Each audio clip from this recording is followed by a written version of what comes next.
All right, it's time for Q&A with Ray. So I have a question from Leon Lewis. He says, I would like to know more about mutual reception, the reception by sign and how it differs, and any tips on reading and interpreting them in a chart. Mundane, natal, progress, natal, etc. So here's the basics of mutual reception. Mutual reception is there are certain planets that can be in certain dignities, signs, and have the same kind of effects as a different planet in its own dignity.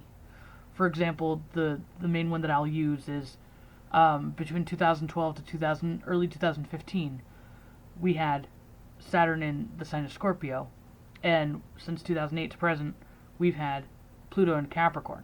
Pluto rules Scorpio, Saturn rules Capricorn. So when we have Pluto in Capricorn, it would equate to similar themes that would happen when Saturn was in Scorpio. When those two were mutually receptive, meaning they were happening at the same time. Because that's what the mutual reception is. You can use mutual reception like if you're looking transit to radix or transit to natal, if you're looking at, progressions and stuff like that. But when we're talking about like in transit specifically, mutual reception would have to be Pluto was in Capricorn and Saturn was in Scorpio simultaneously. So basically, in layman's terms, what mutual reception is it's the same kind of themes manifesting in astrological transits, but with different planets in certain dignities. For example, if you look at, to a certain extent, if you're going to say mutual recepting houses, if you look at Venus ruling the second house and the seventh house, even though the seventh house is Libra, the second house is Taurus, they're mutually receptive houses. So you can apply mutual reception to houses as well as to planets and transits in signs. So let's give a mundane example here. From 2012 to early 2015, we had Saturn go into the sign of Scorpio. Like I said earlier, Pluto being in Capricorn since 2008 and to present. Those two signatures, because they're mutually receptive, give the same themes. So there's been power control, abuse of power, corruption in government, that sort of thing, since 2008. You notice that Obama's had a lot of corruption, and that's kind of when he won office and all that, and that's a continuation going on now.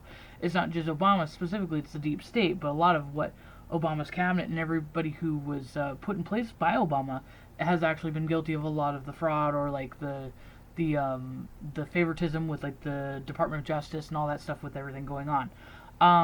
So it's like basically the deep state, because the deep state is actually a Pluto return manifestation of the old monarch, the British monarch that we seceded from to create the United States. So synchronicity wise, Pluto in Capricorn is in the United States birth chart from 249 years ago, almost 249 years ago. And so we're going to be seeing a tyrannical theme going. And when Saturn went into Scorpio specifically from 2012 to 2015, there was this huge narrative being drummed up, and there was an exacerbation of events that were facilitating trying to get rid of guns, because the reason why we were able to fight off the British 250 years ago is because we had firearms and we were able to defend ourselves. There are still history books out there, and there are still people who study them, and there are some people that are doing that are also suppressing history, and it's common sense. The easiest way to subdue the country is for the government to disarm people. So the power struggle and corruption narrative that is Pluto and Capricorn has been going on for a while. It really revved up in 2012 to 2015, and even still it's trying to bleed over and still control things, because that's how Pluto and Capricorn can still manifest. So the 3-year duration where Saturn was in Scorpio just kind of gave more of an oomph to the themes of the corruption and the power struggle and the tyrannical kind of themes. That is what mutual reception is. When it enables other things, it's just like giving it an extra oomph. Like Pluto and Capricorn has been a slow kind of progression of what it's been doing, and then when Saturn entered Scorpio, it just gave it this extra advantage. And that's kind of what mutual reception is. is mutually recepting planets, mutually recepting houses, or planets that are in mutually recepting houses enable each other, and that's what mutual reception basically is.